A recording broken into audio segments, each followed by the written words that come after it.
Hello everyone, welcome back to डिकेशल भैया। आज के वीडियो में हम लोग पढ़ने वाले हैं तुम्हारे पोएटिक डिवाइसेस टॉपिक को। और इस वीडियो में ना हम दुनिया के सारे पोएटिक डिवाइसेस को देखेंगे जो कि तुम्हारे 10th से लेकर 12th तक आते हैं। एंड ट्रस्ट मी, तुम्हारे बोर्ड एग्जाम में इस वीडियो से बाहर एक भी पोएटिक डिवाइसेस नहीं आएगा। और एक इंटरेस्टिंग चीज बताऊं कि सिर्फ 10 मिनट के अंदर मैं सारे पोएटिक डिवाइसेस को तुम्हें समझाने वाला हूं, और इतने ईजी वे से कि तुम चाह कर भी भूल नहीं पाओगे। और तो और क्लास 10th के बच्चों, तुम्हारे फर्स्ट फ्लाइट बुक में जितने भी पोएम्स में जितने भी पोएटिक डिवाइसेस यूज हुए हैं ना, हम उन्हें भी देखने वाले हैं। तो इसलिए वीडियो के एंड तक बने रहना। और अगर तुमने अभी तक वीडियो को लाइक करके चैनल को सब्सक्राइब नहीं किया तो यार प्लीज कर लो। मैं भी चाहता हूं कि मेरे 3 मिलियन हो, बट नहीं हो पा रहे क्योंकि तुम लोग कर नहीं रहे हो। और हाँ, ये रहा मेरा सेकंड चैनल और ये रहा मेरा इंस्टाग्राम आईडी। इन्हें भी जाकर सब्सक्राइब फॉलो जो चाहे कर सकते हो। यहाँ पर तुम्हें मेरे पर्सनल लाइफ के बारे में जानने को मिलेगा। तो चलो बिना टाइम वेस्ट किए इस वीडियो को शुरू करते हैं। तो सबसे पहले ये जान लो कि पोएटिक डिवाइसेस और लिटरेरी डिवाइसेस ऑलमोस्ट सेम होता है। 10th लेवल पर 12th लेवल पर कोई डिफरेंस नहीं होता है। तो इसलिए अगर क्वेश्चन में पोएटिक डिवाइसेस या लिटरेरी डिवाइसेस कुछ भी लिखा हुआ होगा तो उसका मतलब सेम ही रहेगा, कंफ्यूज मत होना। अब तुम्हारा जो सबसे पहला पोएटिक डिवाइस आता है ना, वो है सिमिली और मेटाफर। अब यहाँ पर मैं दो पोएटिक डिवाइसेस को एक साथ क्यों बोल रहा हूँ, क्योंकि दोनों पोएटिक डिवाइसेस ना काफी ज्यादा सिमिलर है। तो देखो, सिमिली हम तब यूज करते हैं जब हम दो चीजों को कंपेयर कर रहे होते हैं, लाइक और एज जैसे टर्म लगाकर। For example, Sachin played like a warrior, यानी कि सचिन ने कैसा खेला, उसने वॉरियर जैसा खेला। लेकिन वहीं पर हम मेटाफर तब यूज करते हैं जब हम दो चीजों को कंपेयर नहीं कर रहे होते हैं, बल्कि दोनों चीजों को इक्वल बता रहे होते हैं। और तो और मेटाफर में हम लाइक या फिर एज जैसे टर्म्स को नहीं यूज करते हैं। और इसका एग्जाम्पल हो जाएगा Sachin was a warrior in the game, यानी कि सचिन वॉरियर जैसा नहीं था बल्कि सचिन ही वॉरियर था। Sachin played like a warrior, यानी कि सचिन कैसा खेला, सचिन वॉरियर जैसा खेला, यानी कि हम सचिन को वॉरियर से कंपेयर कर रहे थे। ओके, तो इसलिए ये सिमिली का एग्जांपल हो गया था। लेकिन यहां पर हम बोल रहे हैं Sachin was a warrior in the game, यानी कि सचिन ही वॉरियर था। हम सचिन को वॉरियर से कंपेयर नहीं कर रहे हैं बल्कि सचिन को ही वॉरियर बोल रहे हैं। तो जहां पर भी हम एक चीज को दूसरे चीज के इक्वल टू मानेंगे ना, तो वहां पर तुम्हारा मेटाफर हो जाएगा। आई होप सो तुम्हें सिमिली और मेटाफर में डिफरेंस पता चल गया होगा। इसके बाद जो अगला पोएटिक डिवाइस है वो है पर्सोनिफिकेशन।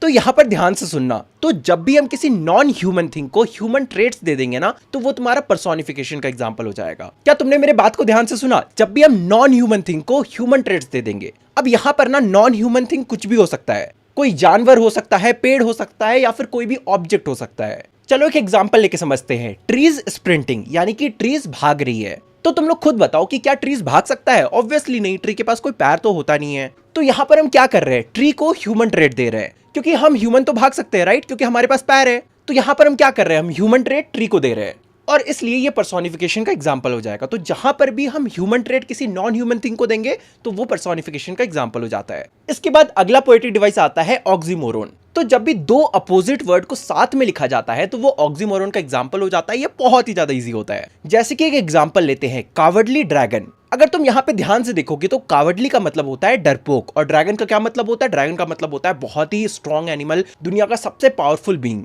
हाँ, आफ्टर ह्यूमंस, बट स्टिल हम ड्रैगन को क्या बोल रहे हैं? हम डरपोक बोल रहे हैं। तो यहाँ पे दो अपोजिट चीज का हम यूज कर रहे हैं। दुनिया के ऑलमोस्ट सबसे शक्तिशाली बीइंग को हम डरपोक बोल रहे हैं, दो अपोजिट चीज बोल रहे हैं। तो इसलिए ये ऑक्सीमोरोन का एग्जांपल हो जाएगा। अगर अभी भी डाउट है तो कोई नहीं, एक और एग्जांपल देखते हैं। ग्रीडी गुड डूअर्स, यानी कि लालची अच्छे करने वाले। तो तुम खुद बताओ कि क्या कोई लालची अच्छा काम कर सकता है? ऑब्वियसली नहीं। तो यहाँ पे हम क्या कर रहे हैं, हम दो वर्ड्स को लिख रहे हैं साथ में जो कि बिल्कुल अपोजिट मीनिंग रखते हैं। जैसे कि हम ग्रीडी को यहाँ पर गुड डूअर्स के साथ रख रहे हैं, तो ये भी ऑक्सीमोरोन का एग्जांपल हो जाएगा।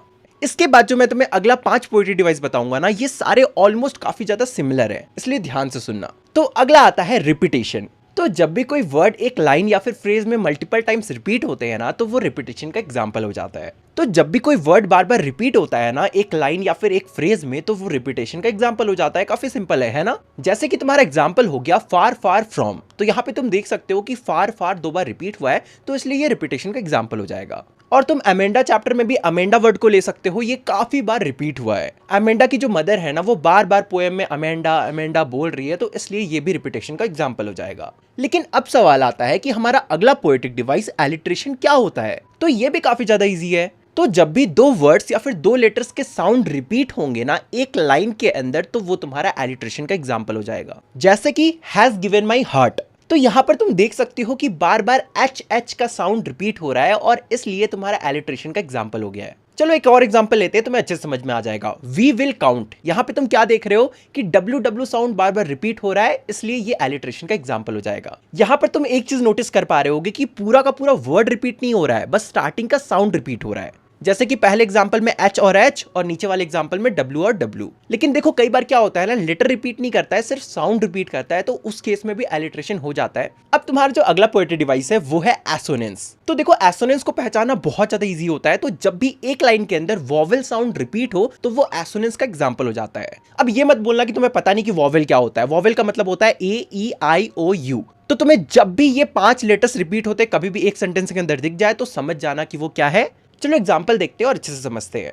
अब देखो एसोनेंस के एग्जाम्पल देखने से पहले ना एक ध्यान देने वाली बात है कि एलिट्रेशन में क्या होता था, रिपीटेशन ऑफ लेटर्स या फिर साउंड होता था बिगनिंग ऑफ द वर्ड। लेकिन एसोनेंस में ऐसा बिगनिंग ऑफ द वर्ड जैसा कुछ भी नहीं है। अगर तुम्हें AEIOU में से कोई भी चीज रिपीट होता दिख जाए सेंटेंस के अंदर कहीं पर भी, जरूरी नहीं है कि बिगनिंग ऑफ द वर्ड ही हो, बीच में भी हो, तो भी वो एसोनेंस का एग्जांपल हो जाएगा। चलो अब एग्जांपल को देखते हैं। Home to Cochin last Friday. तुम यहाँ पे देख पा रहे होगे कि जो ओ वर्ड है ना वो कई बार रिपीट हो रहा है। होम में भी ओ है, कोचिन में भी ओ है, मॉर्निंग में भी ओ है, और ओ स्टार्टिंग में नहीं है, वो बीच में है। लेकिन स्टिल क्योंकि यहाँ पे वॉवेल साउंड रिपीट हो रहा है तो ये एसोनेंस का एग्जांपल हो जाएगा। अगला एग्जांपल है from what I have tested of desire I hold with those who favour fire. तो यहाँ पर तुम देख पा रहे होगे कि जो आई है ना वो कई बार रिपीट हो रहा है, जैसे कि आई हैव में भी आई है, डिजायर में भी आई है, फायर में भी आई है, तो इसलिए ये जो सेंटेंस है ना ये एसोनेंस का एग्जांपल हो जाएगा। इसके बाद अगला पोएट्री डिवाइस होता है तुम्हारा एनाफोरा। एंड ट्रस्ट मी ये तो सबसे इजी होता है, तुम इसको दूर से देखकर पहचान जाओगे,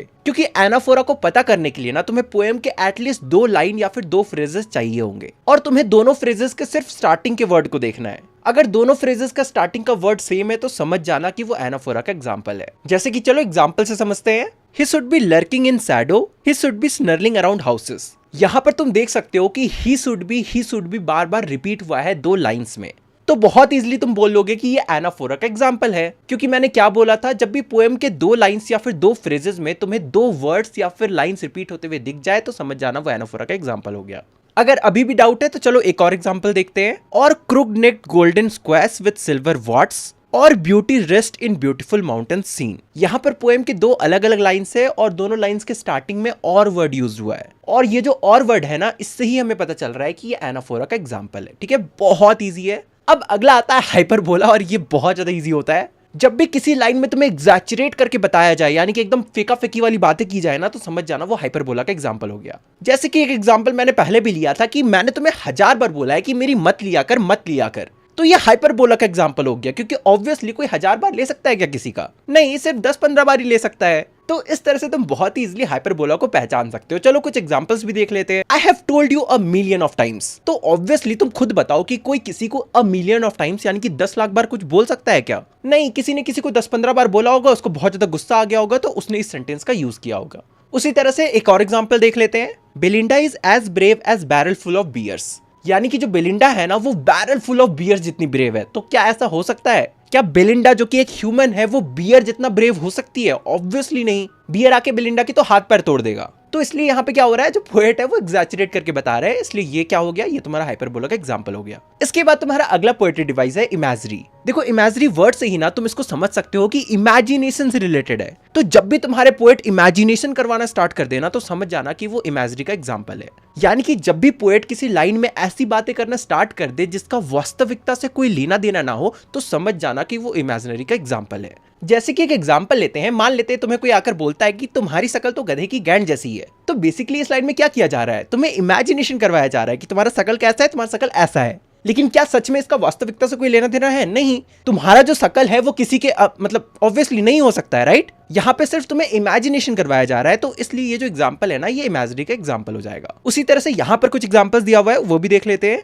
अ flowery band bind us to the earth. यानी कि एक फ्लावरी बैंड ने हमें अर्थ के साथ जोड़ दिया। तो क्या ये पॉसिबल है? क्या कोई फ्लावर का माला हमें अर्थ के साथ यानी कि धरती के साथ जोड़ सकता है? ऑब्वियसली नहीं। यहाँ पर सिर्फ इमेजिनेशन करवाया जा रहा है, इसका वास्तविकता से कोई लेना देना नहीं है। चलो एक और एग्जांपल लेते हैं, तब तुम्हें अच्छे समझ में आएगा। The fog comes on little cat feet, it sits looking over harbour and city on silent haunches and then moves on.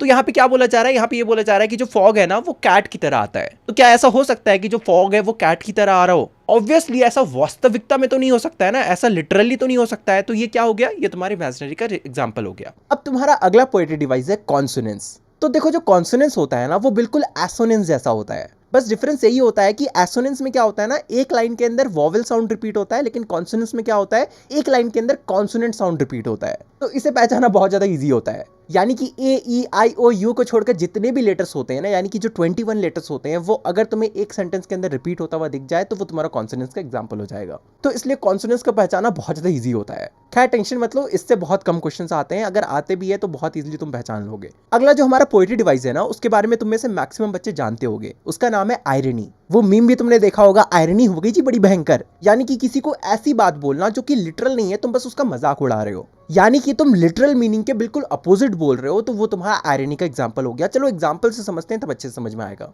देखो आयरनी का एकदम सिंपल एग्जांपल दूं तो तुम्हारे पापा ने कभी ना कभी ये कहा ही होगा कि बेटा जब मैं तुम्हारी उम्र का था ना तब मैं स्कूल तैयार कर जाता था, एक बड़ा सा नदी होता था उसको पार करके रोज स्कूल जाता था, कभी स्कूल नहीं छोड़ता था। और फिर थोड़ी ही देर बाद तुम्हारी मम्मी आकर तुम्हारे पापा से कहती है कि ए जी सुनिए ना, अपनी गाड़ी निकाल कर थोड़ा सब्जी लेते आइए, जिसमें तुम्हारे पापा रिप्लाई करेंगे अरे नहीं नहीं मैं बहुत ज्यादा थक गया हूँ।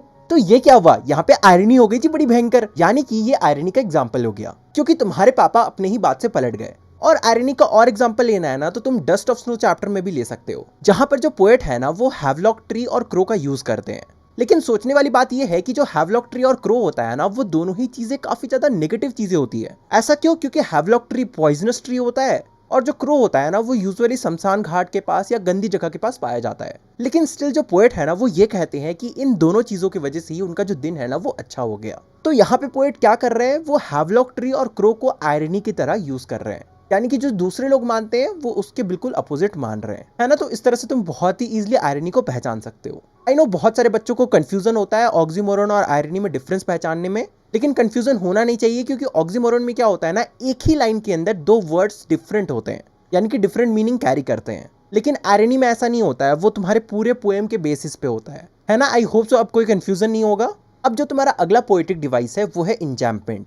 तो इंजैम्पमेंट का मतलब होता है कि जब भी तुम्हारे पोएम के दो या दो से ज्यादा लाइंस के बीच में कोई भी पंक्चुएशन मार्क या फिर स्टॉपेज नहीं है, इन शॉर्ट पोएम के दो या दो से ज्यादा लाइंस में कोई भी पॉज नहीं है, तो वो तुम्हारा इंजैम्पमेंट का एग्जाम्पल हो जाएगा। फॉर एग्जाम्पल तुम पूरे डस्ट ऑफ स्नो पोएम को ले सकते हो, वहां पे तुम देख सकते हो कि पोएम के लाइंस में ना कोई भी स्टॉपेज या फिर पॉज नहीं है, यानी कि कोई भी पंक्चुएशन मार्क का यूज नहीं किया गया है, तुम्हें कहीं पे भी कॉमा या फिर फुल स्टॉप देखने को नहीं मिलेगा। तो इंजैम्पमेंट को पहचानना तो ऑलरेडी बहुत ज्यादा आसान होता है। और इस तरह से दुनिया की जितने भी पोएट्री डिवाइसेस है ना, अब तुम उन्हें पहचाना सीख चुके हो। अब हम लोग जल्दी से देख लेते हैं फर्स्ट फ्लाइट बुक में जितने भी पोएम्स है सबके पोएट्री डिवाइसेस को। मैं हर चैप्टर का स्लाइड 10 सेकंड के लिए रखूंगा, इसलिए जल्दी जल्दी देखते जाना और स्क्रीनशॉट लेते जाना।